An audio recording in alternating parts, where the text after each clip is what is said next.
Olá, meninos. Boa tarde, bom dia, boa noite. Não sei que hora que você está assistindo isso, mas a gente vai falar hoje sobre o fim da oligarquia cafeeira, né? A gente vai falando sobre a República Velha, um período que inicia lá em 1889, né, com a proclamação da República e vai até 1930, né, com o golpe de Vargas.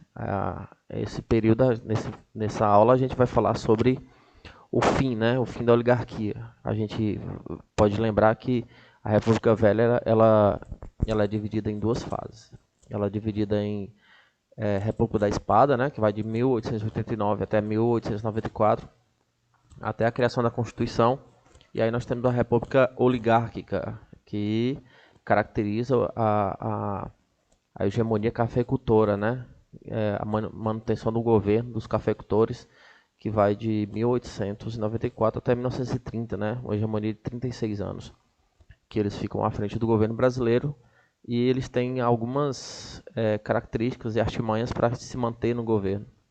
Bom, durou muito tempo, mas a gente tem que entender que a década de 20 ela foi crucial, ela foi fundamental para a quebra dessa oligarquia, né? A década de 20 ela teve uma importância tamanha que acabou fazendo a ruptura desse tipo de modelo, desse modelo agroexportador no Brasil, e a gente acaba arrumando para um modelo mais desenvolto, né? Principalmente por Vargas, que ele se aproveita muito dessa característica. Assim como eu costumo ser bastante enfático e repetitivo, as mudanças históricas elas não acontecem abruptas, elas não acontecem de maneira rápida. Tudo acontece através de um processo. Então são processos, são efeitos que acontecem durante a história que vão canalizando as características até que haja uma mudança futura.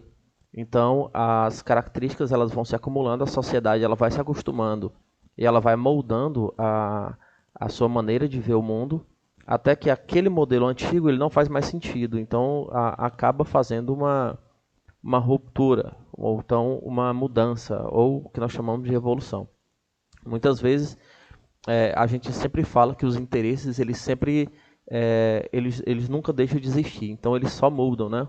Classes sociais elas começam a surgir e essas novas classes sociais elas acabam se tornando o pivô dessas mudanças e aquelas antigas alianças elas vão desaparecendo e dando, como a gente pode dizer, dando início, né, dando margem a uma nova mudança, tá? Então vamos entender esse contexto histórico para o fim da oligarquia cafeira. Não foi algo rápido, foi um negócio, foi um movimento bastante demorado, durou décadas para que, eu acho que um pouco mais de 10 anos para que se consolidasse. Vamos entender. Bom, relembrando um pouquinho da oligarquia cafeira, a gente pode entender que ela vai iniciar em 1894, né, com a Constituição, a segunda Constituição brasileira e a primeira Constituição republicana. Algumas características desse modelo a gente pode deixar bem claro que é a política de manutenção, né, do poder dos cafeicultores, né, a política café com leite, que é uma política que vai ser bastante conhecida lá a nível federal. Nós temos dois partidos políticos que vão configurar os mais fortes no cenário nacional brasileiro. A gente vai ter o PRP, né, que é o Partido Republicano Paulista, e o PRM, o Partido Republicano Mineiro. Eles, a nível federal, eles vão dominar a política brasileira, uma alternância de governo. Essa alternância faz com que, como a Constituição de 84, né, de 1894, ela impede a reeleição, então o que vai ter no Brasil é uma alternância de políticos paulistas e mineiros no governo para que eles pudessem manter os seus interesses, né, trabalhar em prol dos seus interesses. Uma política dos governadores, que acontece a nível estadual, e o coronelismo a nível local. Perdão, eu escrevi estadual aqui, mas é local, tá? Então, a gente vai falar sobre as eleições extremamente fraudulentas, né? Inclusive a gente comentou nas aulas passadas que existia uma comissão, né, comissão de verificação de verdades, que poderiam alterar as atas de apuração de voto, que poderia fraudar as eleições de forma que era quase que impossível que um candidato da oposição vencesse a política café com leite. É muito comum, as pessoas falam muito sobre as eleições de bico de pena, né, que o pessoal da comissão da verificação da verdade, eles alteravam as atas de apuração de voto e sumiam com votos ou acrescentavam votos, era muito comum isso. A economia é essencialmente agrária, é importante que você lembre disso, certo? A economia é essencialmente agrária. O Brasil ele configurava no mundo como agroexportador e ele exportava basicamente café. E isso era o interesse dos grandes cafeicultores de São Paulo, né? Principalmente São Paulo e Minas Gerais, era o interesse deles que o Brasil se mantivesse nesse modelo agroexportador, porque era de lá que ele tirava as rendas dele, né? Tirava a economia girava em torno disso. Eles produziam café. Existia uma negligência às outras regiões, principalmente a região Nordeste. Ela era negligenciada, não existia praticamente nenhum tipo de apoio do governo federal para com as outras regiões, principalmente o Nordeste.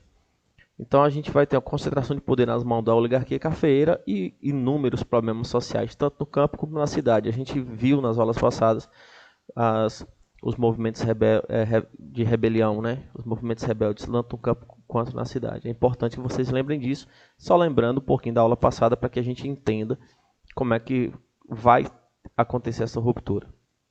Bom, como a gente vai falando, o mundo ele vai viver o capitalismo. O capitalismo financeiro ele vai ter o seu ápice lá no final do século XIX, início do século XX. A gente pode perceber que no capitalismo financeiro a gente tem a associação de bancos com empresas, né? As empresas elas se associam aos bancos para elas poderem dominar mais o mercado.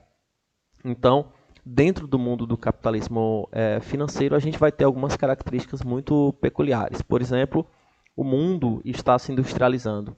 O mundo está passando por um processo de industrialização forte. Os países estão entrando numa competitividade tão acirrada que eles disputam o mercado no mundo inteiro. A gente vai perceber as questões imperialistas europeias, a disputa da África e da Ásia para recursos naturais, recursos minerais, para abastecer o mundo capitalista. E neste contexto de mundo se desenvolvendo, se tornando países industrializados, vivendo um apogeu de grandes descobertas, o Brasil estava atolado ainda em um país extremamente agrário. E isso faz com que isso acaba fazendo com que a população ela almeje esse tipo de mudança, né?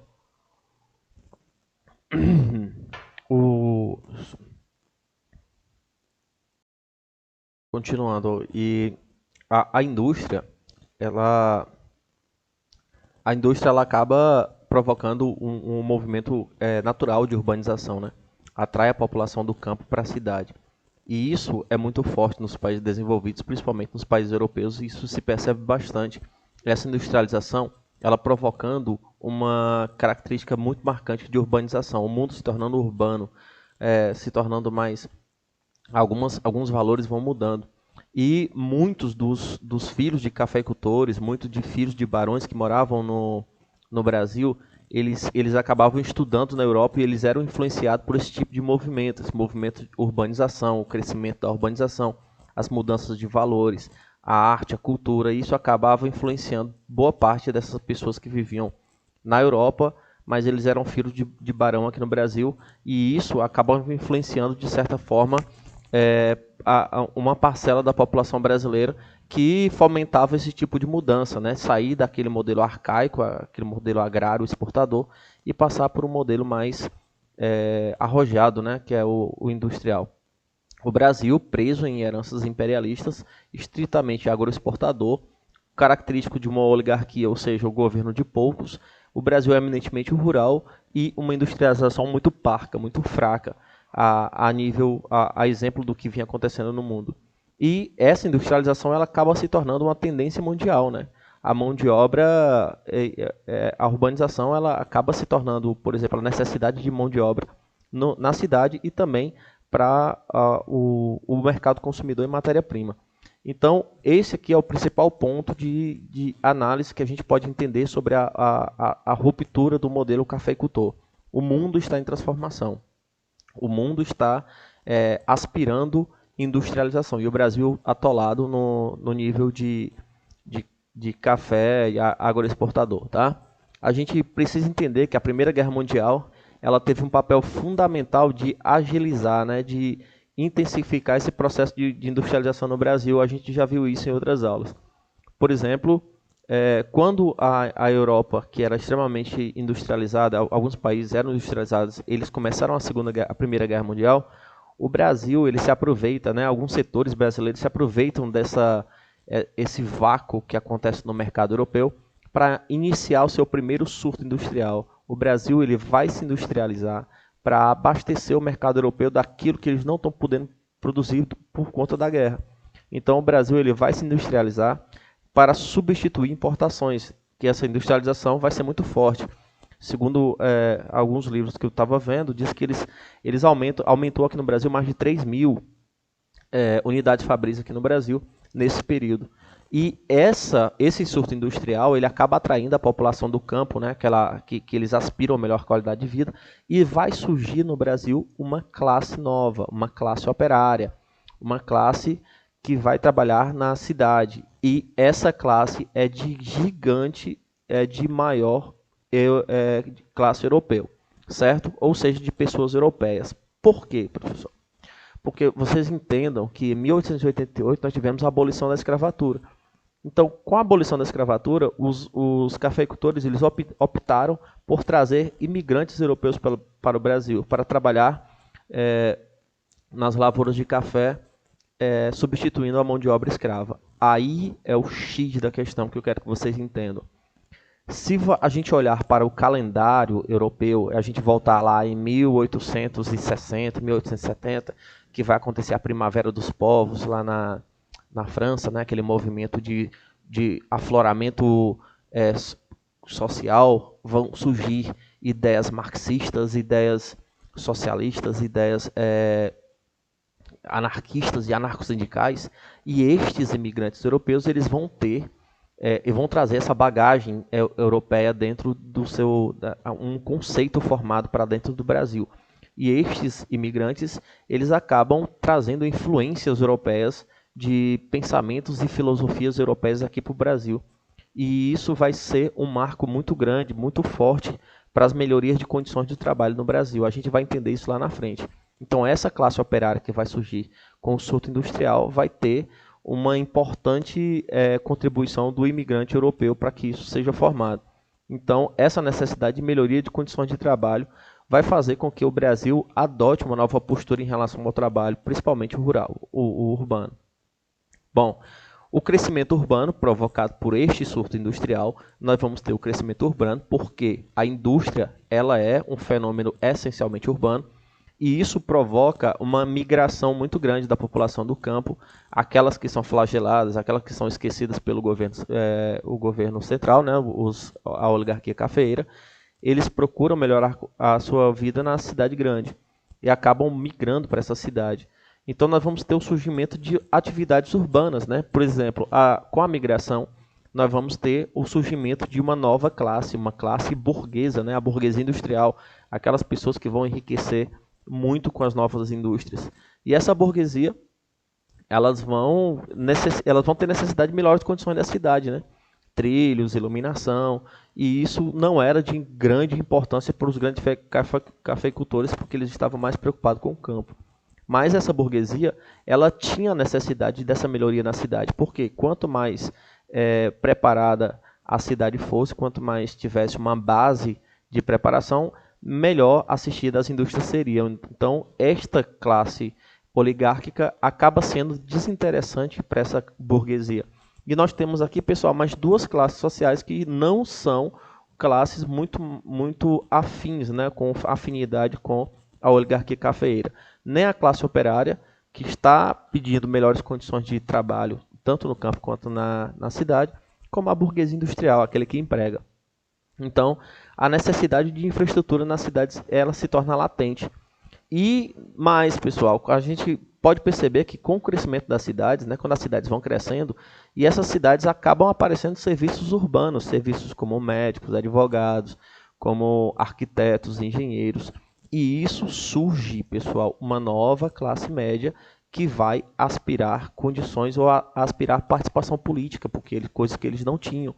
E eles procuram direitos e aspirações políticas. Então, essa classe média também não está satisfeita com o modelo adotado pelo Brasil, o modelo oligárquico. Então, vamos somando aí as características que vão se apresentando no Brasil para uma mudança, para essa ruptura, né? Então, essa crise econômica durante pós-guerra, por exemplo, durante esse pós-guerra, o Brasil vai ter um problema muito grave, né? O café vai dar uma queda de preço muito forte. A gente vai ter o Fundiló, né? O que é o Fundiló? Por exemplo, os cafeicultores, que eles também eram os donos da política, eles adotaram um modelo muito básico. Eles uniram, né? Fundiram, está aqui o funding, que é uma fusão, e LOA é empréstimo. Então eles uniram, eles fundiram todos os empréstimos que o Brasil tinha com o mundo externo, principalmente com a Inglaterra, e ganharam mais prazo. Mas aí o que acontece? Ele vai transferir isso era uma maneira que eles tinham de manter a lucratividade do café, mas ele transferia esse valor para as pessoas pagarem os impostos. Ou, resumindo, né, privatizavam a dívida e socializavam as despesas. E isso vai provocar, consequentemente, né, quando você tem um aumento dessa despesa através desses empréstimos voluptuosos para pagar o próprio café que eles produziam, esse vinha em forma de imposto que acabava aumentando o custo de vida nas cidades. E isso causa uma insatisfação muito grande nessa galera aqui. Então essa galera ela vai tendenciar a não querer mais esse modelo econômico. Aqui eu coloquei algumas imagens aqui, né, do processo de urbanização e aqui uma característica da Primeira Guerra Mundial, um novo filme aí, 1917, que vocês devem assistir. Bom, outro ponto importante que a gente precisa lembrar que a Revolução Russa, pessoal. A Revolução Russa ela teve uma participação muito grande mesmo, sobre a ruptura da oligarquia cafeeira aqui no Brasil. Primeiro porque a Revolução Russa de 1917 ela vai influenciar um movimento urbano muito conhecido chamado de Greve Geral de 1917, quando um grupo de trabalhadores, principalmente os trabalhadores que começaram, né, de origem lá em São Paulo, no bairro da Moca, uma indústria chamada de Cresp. Essa indústria, eles influenciados por modelos ou pela Revolução Russa e ainda eles influenciados por principalmente os imigrantes europeus que tiveram lá na Europa contato com ideais marxistas e anarquistas, esses trabalhadores eles reivindicavam algumas mudanças no trabalho, porque não existia, pessoal, não existia leis trabalhistas no Brasil. Então as pessoas eram extremamente exploradas, o salário muito baixo, não tinha regras trabalhistas, não tinha nada que protegesse o trabalhador. Então algumas reivindicações foram feitas para que houvesse uma mudança nesse tipo de cenário, né? Então a gente queria, eles entraram com pedidos de aumento salarial, eles aumentaram sobre a redução da jornada de trabalho, que atualmente era de 16 horas por dia. Pessoal, isso é inadmissível, né? Era o dobro do que é hoje. A pessoa trabalhava de manhã até a noite. Isso era uma condição praticamente insalubre. Eles exigiram a proibição do trabalho infantil, né? Então que as crianças elas participavam muito na produção, principalmente nas indústrias de tecido. E a proibição do trabalho feminino noturno ou insalubre, certo? Então, o insalubre tanto para a criança como para a mulher. Então, essas eram as principais reivindicações que os trabalhadores fizeram, né? Então, pessoal, quando eles fizeram essa marcha, ou seja, algumas fábricas, por exemplo, aderiram, isso aqui, pessoal, são trabalhadores, e esses trabalhadores eles vão marchar por São Paulo, reivindicando isso, a exemplo do que aconteceu na Revolução Russa, né? E a gente viu lá no começo da aula sobre a importância do imigrante europeu para esse processo. Então, o imigrante europeu ele tem uma participação muito forte nessa mudança de postura do trabalhador, né, querendo condições de vida. E quais são as consequências dessa revolução, desse movimento de greve, né, que aconteceu do dia 12 a 16 de junho de 1922? Foi a consciência de classe que vai surgir no Brasil. O Brasil vai ter uma consciência de classe. E principalmente a criação de sindicatos, né? Alguns deles anarcossindicalistas, que a gente vai ver isso, e o fortalecimento da esquerda. Observe este fato aqui. Pessoal, se a esquerda cresce através de uma revolução russa, a revolução russa aconteceu na Europa, mas no Brasil isso tem uma repercussão muito grande, então isso acaba gerando um desconforto na elite brasileira. E essa elite brasileira não consegue perceber os grandes cafeicultores como pessoas capazes de proteger o Brasil dessa ideal marxista.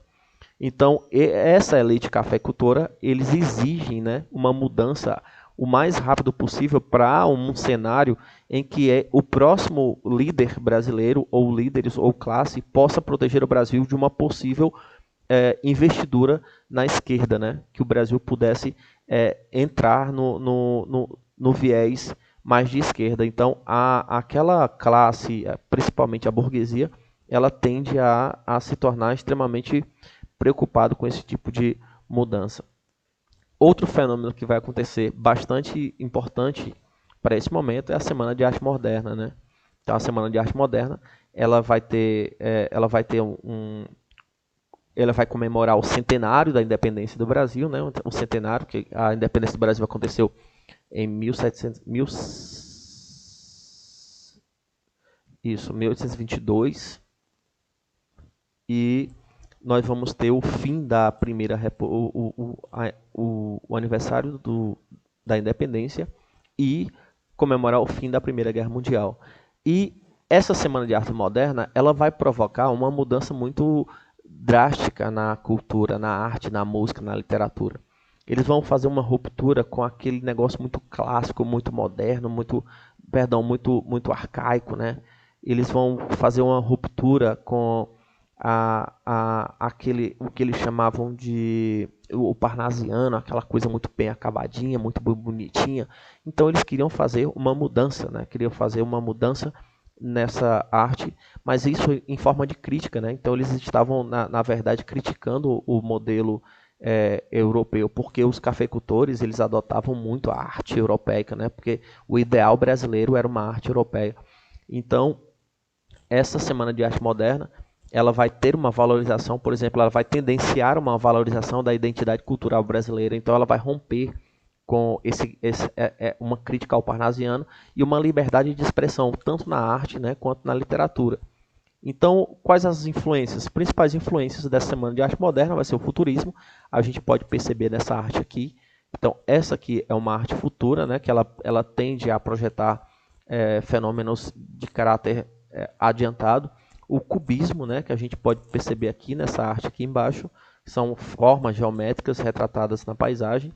A gente tem o dadaísmo, que são inacabados, destruídos ou despedaçados, né? Eles estão vendo algumas características assim. A gente vai ver o surrealismo e o expressionismo como essa característica aqui. Então, a Semana de Arte Moderna ela vai fazer uma crítica muito severa. Ela vai ser contrária ao modelo coronelismo, ela vai ser contrária ao voto cabresto, à ruralização da economia, ela procura uma modernização, né?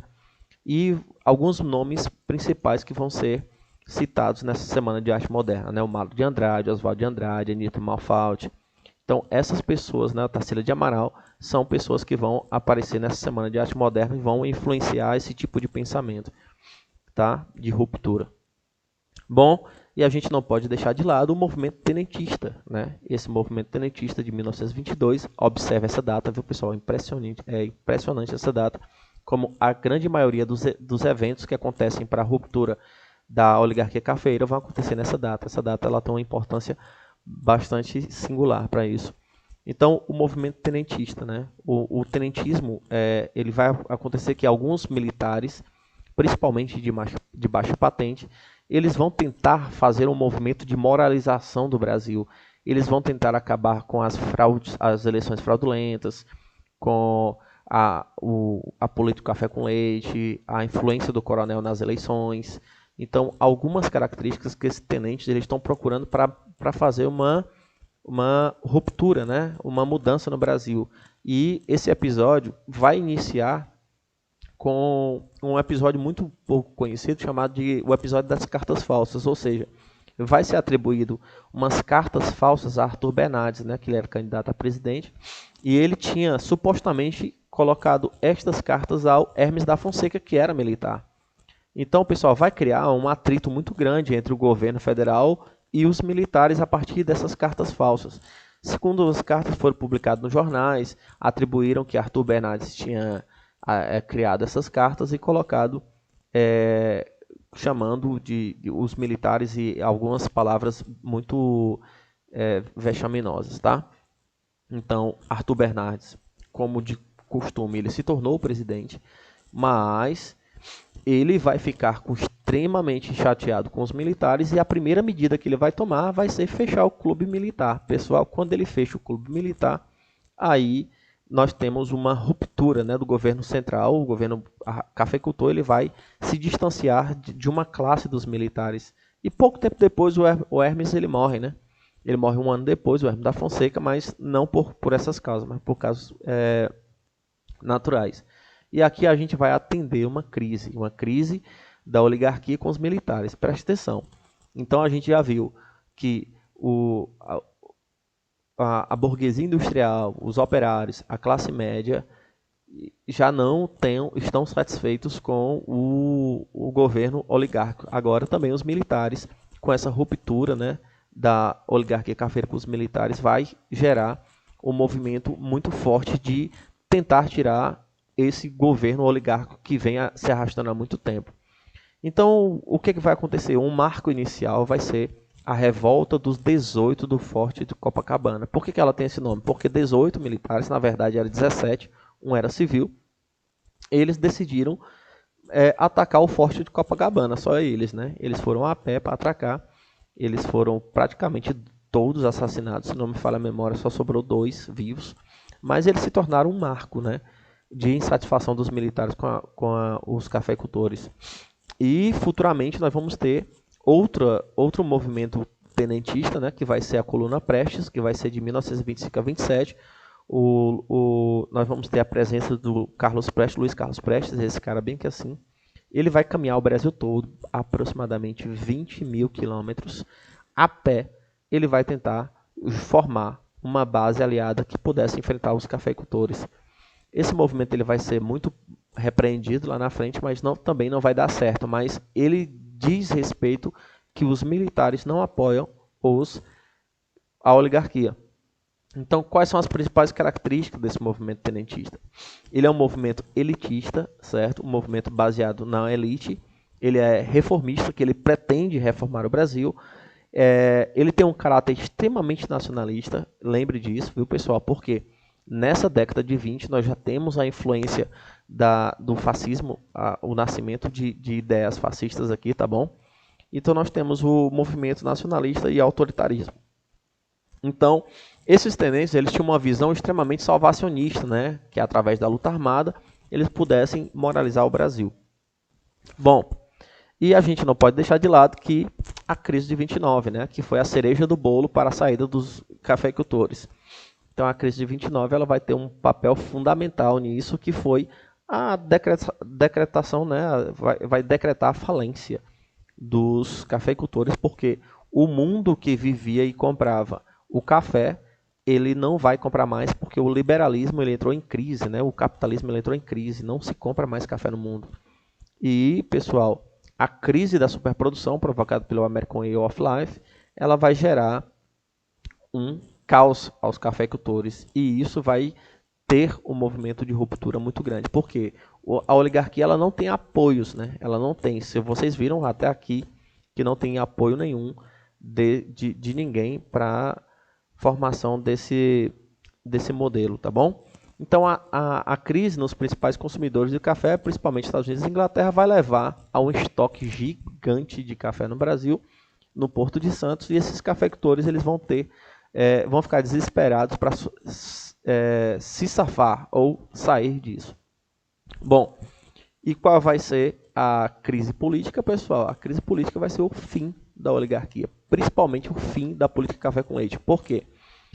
Em 1929, o presidente era o presidente Washington Luiz. Então, teoricamente, atendendo às necessidades da política café com leite, ele precisava indicar um mineiro. Mas o que ele vai fazer, pessoal? Ele vai quebrar a aliança do café com leite. Ele está muito preocupado. Ele falou que não é hora mais de pensar em apoio político e ele vai indicar um paulista, Júlio Prestes. Eita, pessoal, se vocês observarem, os mineiros vão ficar chateados com isso e, claro, vão para casa? Não, eles não vão para casa. O que eles vão fazer? Eles vão tentar fazer uma oposição. Então, para isso, o Partido Republicano Mineiro ele vai procurar aliados no Brasil todo. Então, onde ele vai conseguir aliados? No Rio Grande do Sul e na Paraíba. E ele vai formar uma aliança liberal. E para que significa essa aliança liberal? Para libertar o Brasil do Partido Republicano Paulista ou da oligarquia cafeeira. Muito simples, né? Os mineiros passaram a vida toda usufruindo desse modelo de manutenção. Agora, como deu certo, agora os paulistas são inimigos. Então, eles vão lançar, dentro desta aliança liberal, eles vão lançar como candidato à presidência Getúlio Vargas e como candidato a vice o paraibano João Pessoa. Lembrando que Getúlio Vargas era do Rio Grande do Sul. Bom, como se era de esperar, como a gente viu das fraudes eleitorais, Júlio Prestes ele vence, mas ele vence muito bem as eleições, como já era esperado, né? O problema é que, assim, cada um foi seguir sua vida, né? Getúlio Vargas voltou para o Rio Grande do Sul, João Pessoa volta para Paraíba, mas quando João Pessoa volta para Paraíba, ele vai ter um problema político local. E esse problema político local vai ser a mudança estrutural no Brasil. Por exemplo, um coronel paraibano, chamado José Ferreira, né? José Pereira, da cidade de Princesa, ele vai reclamar e ele vai tentar, olha que absurdo, pessoal, ele vai tentar declarar a independência de uma cidade. Ele era o principal coronel da cidade, ele não gostou do aumento dos impostos imposto por João Pessoa, e aí ele vai tentar decretar uma independência de uma cidade. Rapaz, é um negócio meio absurdo, né? Então, João Pessoa ele vai tentar reprimir esse movimento, ele consegue reprimir, mas, no entanto, João Pessoa vai ser extremamente criticado por um advogado, que ele é um colunista de um jornal muito conhecido, João Dantas, né? Então ele vai fazer duras críticas a João Pessoa e João Pessoa, pessoal, ele vai fazer um negócio muito, muito louco, né? Ele vai invadir o escritório de João Dantas e vai descobrir cartas de uma professora, Anaíde, e essas cartas de um conteúdo muito caliente, muito picante para a época, né? Porque eram declarações do que eles tinham feito e o que é que era bonito naquela época, como é que eles tinham feito e tal, que ela tinha gostado muito, algumas coisas muito assim.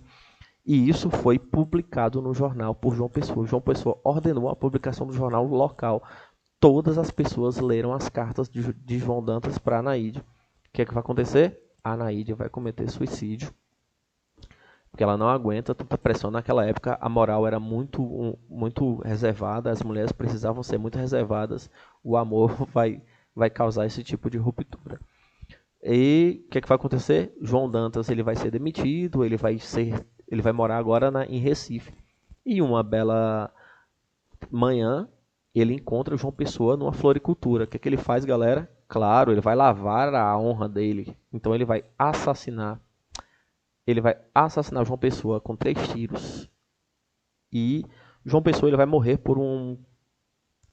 por questões políticas, questões locais, questões pessoais, perdão. E aí o que é que vai acontecer? A Revolução de 30. Vargas, que de besta ele só tem mandado, o que é que ele vai fazer? Ele vai se aproveitar do assassinato de João Pessoa e ele vai atribuir esse assassinato de João Pessoa ao presidente Washington Luiz e ao presidente Júlio Prestes. Eles colocam isso como se fosse um crime político. E isso vai gerar uma revolta muito grande. Getúlio Vargas ele vai fazer uma das primeiras fake news do mundo, né? Ele vai, na verdade, tiveram muito mais. Mas ele vai criar uma notícia falsa e isso vai se espalhar pelo Brasil e muitos daquela classe que não aguentam mais a oligarquia cafeeira, que já aspiram por mudança, eles não estão nem interessados se é verdade ou não, mas eles vão apoiar Getúlio Vargas. E isso vai gerar um movimento revolucionário de 1930, né? A Revolução Armada simultaneamente vai acontecer no Rio Grande do Sul e Minas Gerais no dia 3 de outubro de 1930. O presidente Washington Luiz ele vai ser deposto do cargo e a junta vai assumir uma junta pacificadora até que Getúlio Vargas assuma efetivamente, tá? Bom, o que acontece é que não foi, para muitos não foi revolução, né? Foi um ordenamento das elites, né? Ou seja, aquela elite que agora é industrial, que não vê uma segurança na oligarquia cafeeira, ela tem um ordenamento da elite, os movimentos sociais.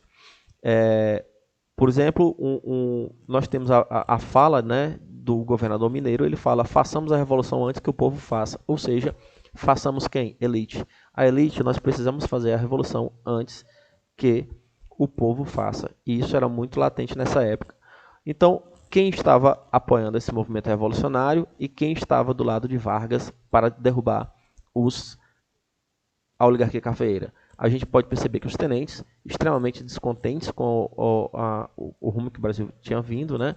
A classe operária, a gente viu cada um desses, a classe média urbana, a burguesia industrial, as populações carentes, principalmente do Nordeste, as mulheres, por participação política, porque elas tinham isso, a igreja, por conta do Estado laico, né? Porque a igreja sempre esteve dentro do Estado e na Constituição de 1894 a igreja ela foi tirada de dentro do Estado.